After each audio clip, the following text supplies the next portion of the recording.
حضرت عثمان غنی رضی اللہ تعالیٰ عنہ کے سلسلے میں جو یہاں پر یہ ذکر کیا گیا، اور پہلے آپ حضرت نے سنا بھی ہوگا کہ اس قرآن پاک کو حضور صلی اللہ علیہ وسلم کے زمانے میں قرآن پاک موجود تھا، سینکڑوں صحابی قرآن پاک کے حافظ تھے، اور اس کے بعد تابعی، تابعی اور آج کل ہزاروں اور لاکھوں لوگ قرآن پاک کی حفظ کرتے ہیں، قرآن پاک کو معتبر مانتے ہیں اور قرآن پاک کو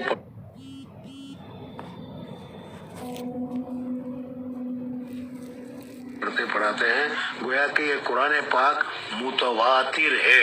حضور اقدس صلی اللہ علیہ وسلم کے زمانے سے ہی اس کے پڑھنے والے اتنے کثیر مقدار میں لوگ تھے کہ سب کا جھوٹ کے اوپر متفق ہو جانا محال ہوتا ہے، اس کو متواتر کہا جاتا ہے۔ تو یہ قرآن پاک متواتر ہے، اور حضرت عثمان غنی رضی اللہ تعالیٰ عنہ کے زمانے سے پہلے حضرت ابوبکر صدیق رضی اللہ تعالیٰ عنہ کے حضور صلی اللہ علیہ وسلم کے زمانے میں ہی اس کے متعدد صحابہ کرام رضوان اللہ تعالیٰ علیہم اجمعین اس کے حافظ تھے۔ حضور اقدس صلی اللہ علیہ وسلم کا انتقال ہوا، اور حضور اقدس صلی اللہ علیہ وسلم کے انتقال ہونے کے بعد صحابہ کرام حضرت ابوبکر صدیق رضی اللہ تعالیٰ عنہ کے زمانے میں صحابہ کرام رضوان اللہ تعالیٰ علیہم اجمعین مدینہ منورہ چھوڑ کر اسلام کو پھیلانے کے لیے، حضور صلی اللہ علیہ وسلم کی تعلیمات کی نشر و اشاعت کے لیے نکل گئے، اور حضرت ابوبکر صدیق رضی اللہ تعالیٰ عنہ کے زمانے میں بھی کیا اس طریقے سے وہ دور دور تک جہاد کرتے ہوئے چلے گئے۔ ایک مرتبہ جہاد میں بہت سارے صحابہ شہید ہو گئے۔ حضور صلی اللہ علیہ وسلم کے زمانے میں جیسے آج کل ہمارے یہاں کتابوں کی شکل میں لکھا ہوا اس طریقے سے نہیں تھا، بلکہ ہوتا یہ تھا کہ حضور اقدس صلی اللہ علیہ وسلم پر حضرت جبریل علیہ الصلوۃ والسلام وحی لے کر آئے، اور وحی بھی پوری صورتیں نہیں ہوتی تھی، تھوڑی تھوڑی ہوتی تھی۔ جتنا بھی ہوتا تھا جو وحی آئی حضور اقدس صلی اللہ علیہ وسلم نے فوراً صحابہ کرام رضوان اللہ تعالیٰ علیہم اجمعین کو بتا دیا کہ مجھ پر یہ وحی نازل ہوئی ہے، یہ آیت ہے۔ صحابہ یاد کر لیتے تھے۔ پھر اس کے بعد حضور صلی اللہ علیہ وسلم جو وحی کے لکھنے والے چند صحابہ تھے، ان صحابہ کو بلا کر حضور اقدس صلی اللہ علیہ وسلم اس کو لکھوا لیتے تھے۔ لیکن اس زمانے میں یہ کاغذات وغیرہ نہیں تھے، اس وجہ سے کبھی کسی پر، کبھی درخت کے پتے پر، کبھی درخت کے چھال کے اوپر، کبھی ہڈی کے اوپر، کبھی پتھر کے اوپر، اس طریقے سے وہ لکھ لیا کرتے تھے۔ جو صحابہ لکھنا جانتے تھے وہ اپنے طور پر نقل کر لیا کرتے تھے۔ قرآن پاک اس طریقے سے لکھا گیا تھا، لیکن حفظ سب کو پورا ہوا کرتا تھا۔ آج کل ہم کتابوں پر اعتماد کرتے ہیں، حفظ پر اعتماد نہیں کرتے ہیں، اور وہ صحابہ کرام کا دور تھا، وہ حفظ کے اوپر اس لیے حافظ سر ایک حافظ ہوا کرتا تھا۔ اب یہ جب حافظ شہید ہو گئے تو حضرت عمر فاروق رضی اللہ تعالیٰ عنہ کو فکر ہوئی کہ آج تو 50 صحابہ شہید ہو گئے ہیں جو حافظ القرآن تھے، کل کو پھر 50، پھر 60، 100، اس طریقے سے اگر ایسا ہوا تو پھر قرآن پاک کا کیا ہوگا؟ قرآن پاک ختم ہو جائے گا۔ اس وجہ سے حضرت ابوبکر صدیق رضی اللہ تعالیٰ عنہ کے پاس گئے، اور حضرت ابوبکر صدیق رضی اللہ تعالیٰ عنہ کو کہا کہ حضرت عمر فاروق رضی اللہ تعالیٰ عنہ نے کہ اے ابوبکر، مجھے ڈر لگ رہا ہے، مجھے فکر لگ رہا ہے کہ اس طریقے سے حافظ جو کم ہوتے رہے تو کہیں قرآن پاک ہم سے ختم نہ ہو جائے۔ اس وجہ سے قرآن پاک کو سب سے ایک جگہ پر جمع کر کے رکھ لینا چاہیے، اور ایک کتابی شکل جیسے اس طریقے سے آج کل ہمارے پاس ہے اس کو جمع کر لینا چاہیے۔ حضرت ابوبکر صدیق رضی اللہ تعالیٰ عنہ نے کہا کہ جو کام حضور صلی اللہ علیہ وسلم نے نہیں کیا وہ میں کیسے کر سکتا ہوں؟ حضرت ابوبکر صدیق رضی اللہ تعالیٰ عنہ تیار نہیں ہوئے، لیکن حضرت عمر فاروق رضی اللہ تعالیٰ عنہ بار بار حضرت ابوبکر صدیق رضی اللہ تعالیٰ عنہ کو کہتے رہے۔ جب بار بار کہنے کے بعد، پھر حالات کو دیکھنے کے بعد حضرت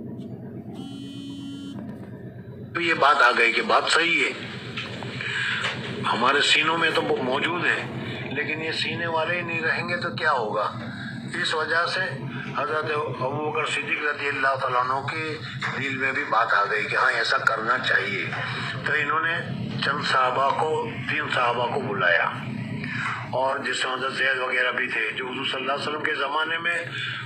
حدیث کی وحی کو کتابت کیا کرتے تھے۔ اب حضرت عمر تو کہتے ہی تھے، حضرت عمر کے کہنے کی وجہ سے حضرت ابوبکر کے دل میں بھی بات آ گئی۔ اب حضرت ابوبکر نے ان صحابی کو کہا، حضرت زید وغیرہ کو،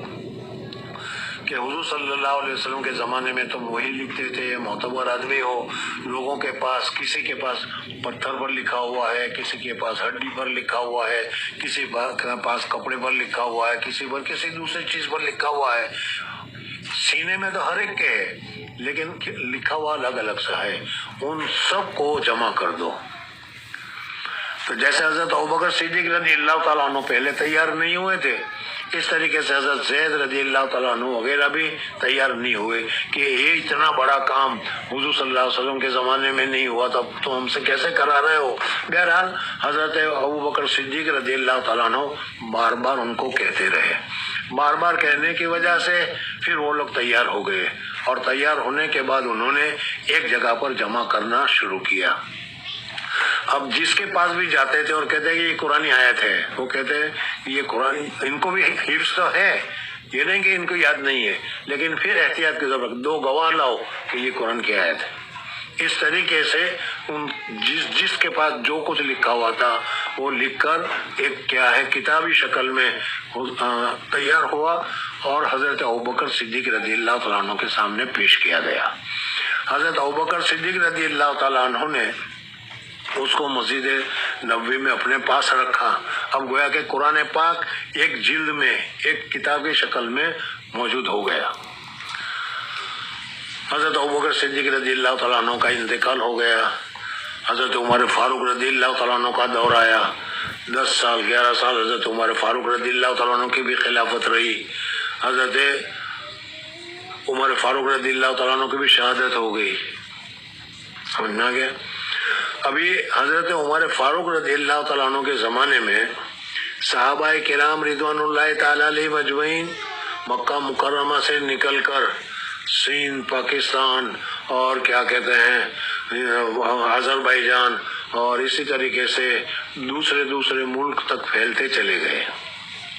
صحابہ بھی مختلف ہو گئے، کوئی حضرت ابو عبیدہ ابن جراح ملک شام میں چلے گئے، دوسرے صحابہ دوسری جگہ پر چلے گئے۔ اب وہ لوگ جس طریقے سے قرآن پاک انہوں نے حضور صلی اللہ علیہ وسلم سے سیکھا تھا، وہاں کے علاقوں کو جہاں جہاں بھی صحابی پہنچے وہاں کے لوگوں کو انہوں نے اسی طریقے سے قرآن پاک کو یاد کروایا، قرآن پاک کو سکھلایا۔ اور یہ تمہیں معلوم ہے کہ انزل القرآن علی 7 احرف، حدیث میں آتا ہے قرآن پاک 7 لغت پر اتارا گیا ہے۔ تو اسی طریقے سے قرآن پاک اب ہر ایک آدمی اپنی اپنی لغت کے اعتبار سے، اپنی اپنی سہولت کے اعتبار سے پڑھا کرتا تھا۔ اس مسئلے کو سمجھانے کے لیے بڑی تفصیل ہے، لیکن مختصر سے سمجھانے کے لیے آپ کو معلوم ہے کہ خود یہاں انگلینڈ میں بھی ویلس والے انگلش بولتے ہیں، اسکاٹ لینڈ والے انگلش بولتے ہیں، یارکشائر والے انگلش بولتے ہیں، لندن والے انگلش بولتے ہیں، الفاظ تو وہی ہوتا ہے لیکن ذرا سا کچھ فرق ہوتا ہے۔ اسی طریقے سے گجراتی زبان میں بھی ہے، ذرا سا فرق ہوتا ہے۔ بلساڑ کے علاقے کے جو لوگ ہیں وہ پانی کی جگہ پر وہ بولیں گے پانی۔ اب ان کو کتنا بھی پانی بلواؤ وہ پانی بول نہیں سکیں گے، وہ پانی بولیں گے۔ سورت والے پانی بولیں گے اور بھروچ والے پونی بولیں گے، ایک ہی چیز ہے لیکن کیا لغت کے اعتبار سے یہ فرق ہو رہا ہے۔ تو اس طریقے سے اب اس بھروچ والوں کو کتنی کوشش کرو کہ وہ پانی بولے، وہ پانی نہیں بول سکے، وہ پونچ جائے گا۔ اور اسی طریقے سے احمدآباد وغیرہ جو ہے گجراتی ہے لیکن اس کے الفاظ میں کچھ نہ کچھ فرق آ ہی جائے گا لہجے کے اعتبار سے۔ تو اس طریقے سے ان حضرات میں بھی یہ فرق ہوتا تھا اور ان کو بولنا مشکل ہوتا تھا، اس وجہ سے 7 طریقے حضور اقدس صلی اللہ علیہ وسلم کے زمانے میں نازل تھے۔ اب ہر ایک آدمی اسی طریقے سے اپنے شاگردوں کو سکھلائے گا۔ تو اب وہ کسی کو پانی سکھلایا ہے تو وہ پانی والے کو غلط کہے گا، پانی والا پانی والے کو غلط کہے گا، سمجھ میں آیا، ایسا ہونے لگا تو حضرت عمر فاروق رضی اللہ تعالیٰ عنہ کے بعد جب حضرت عثمان غنی رضی اللہ تعالیٰ عنہ کا زمانہ آیا تو حضرت عثمان غنی کے پاس شکایتیں آئی، وہ کہتا ہے کہ یہ صحیح ہے، وہ کہتا ہے یہ صحیح ہے، وہ کہتا ہے یہ صحیح ہے۔ تو حضرت عثمان غنی رضی اللہ تعالیٰ عنہ نے 3 آدمیوں کو جمع کیا اور جمع کرنے کے بعد کہا کہ اس قسم کی، میں نے جیسے ابھی شکایت آپ کو بتائی، اس قسم کی شکایتیں آ رہی ہے، کل کو پھر قرآن مختلف ہو جائے کہ بھائی فلاں قبیلے کا قرآن یہ ہے، اسکاٹ لینڈ والے کی کتاب یہ ہے، یارکشائر والوں کی کتاب یہ ہے، اس طرح جھگڑا ہوگا۔ اس وجہ سے سب کو ایک کے اوپر جمع کرنا چاہیے۔ اور حضور صلی اللہ علیہ وسلم قریشی تھے، اس وجہ سے اب قریش کی زبان پر ہی قرآن نازل ہوا ہے، اس وجہ سے قریش کی زبان پر قرآن کو کیا ہے جمع کر دیا جائے۔ اور حضرت عمر فاروق رضی اللہ تعالیٰ عنہ نے اس طریقے سے قرآن پاک کو جمع کیا، اور جمع کرنے کے بعد 5 یا جمع کرنے کے بعد 7 نسخے بنائے۔ ایک نسخہ مدینہ منورہ میں رکھا، دوسرا نسخہ مکہ مکرمہ میں بھیجا، تیسرا نسخہ بیت المقدس میں بھیجا، چوتھا نسخہ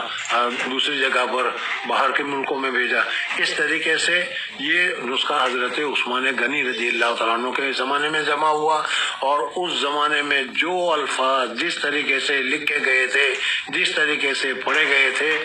آج تک اسی طریقے سے ہمارے سامنے موجود ہے۔ 1400 سال پہلے قرآن پاک میں جتنے زبر تھے، زیر تھے، الفاظ تھے، حروف تھے، اس حروف میں کبھی ایک قسم کی بھی کمی واقع نہیں ہوئی، اور قیامت تک کے لیے اس میں کوئی کمی بیشی واقع نہیں ہوگی۔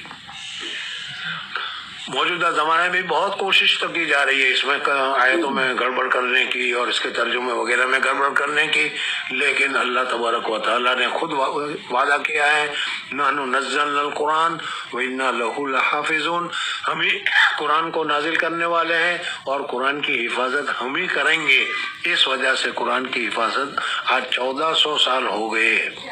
حضور صلی اللہ علیہ وسلم کے زمانے میں جس طریقے سے تلاوت کی جاتی تھی، آج بھی اسی طریقے سے تلاوت کی جا رہی ہے، اور قیامت تک اس طریقے سے ہوگا۔ یہ پورا واقعہ ہے، اگر اس میں اور تفصیلات ہیں، لیکن میں نے جو ضروری ہے وہ تمہارے سامنے ذکر کی۔ حضرت انس رضی اللہ تعالیٰ عنہ فرماتے ہیں کہ حضور اقدس صلی اللہ علیہ وسلم کے زمانے کے بعد حضرت عثمان غنی رضی اللہ تعالیٰ عنہ نے قرآن پاک کا ایک نسخہ تیار کیا، اور تیار کر کے جیسے میں نے ابھی کہا کہ مکہ مکرمہ میں، مدینہ منورہ میں، بیت المقدس میں بھیجا، اور وہاں ان لوگوں نے اس کو معتبر مانا۔ تو اس طریقے سے مناولہ ایک کتاب لکھ کر بھیجی جائے اور پھر اس کو روایت کی جائے تو یہ جائز اور درست ہے۔ تو حضرت انس رضی اللہ تعالیٰ عنہ نے ذکر کیا کہ نسخ عثمان المصاحف، حضرت عثمان غنی رضی اللہ تعالیٰ عنہ نے قرآن پاک کے چند نسخے تیار کیے اور بھیجا اس کو دنیا میں۔ تو معلوم ہوا کہ یہ جائز اور درست ہے، جبھی تو یہ کیا گیا۔ ورا عبداللہ ابن عمر و یحییٰ ابن سعید و مالک ذالک جائزن، ایسے بڑے بڑے صحابہ نے اس کو جائز اور درست قرار دیا۔ تو اس طریقے سے یہ مناولہ جائز اور درست ہے۔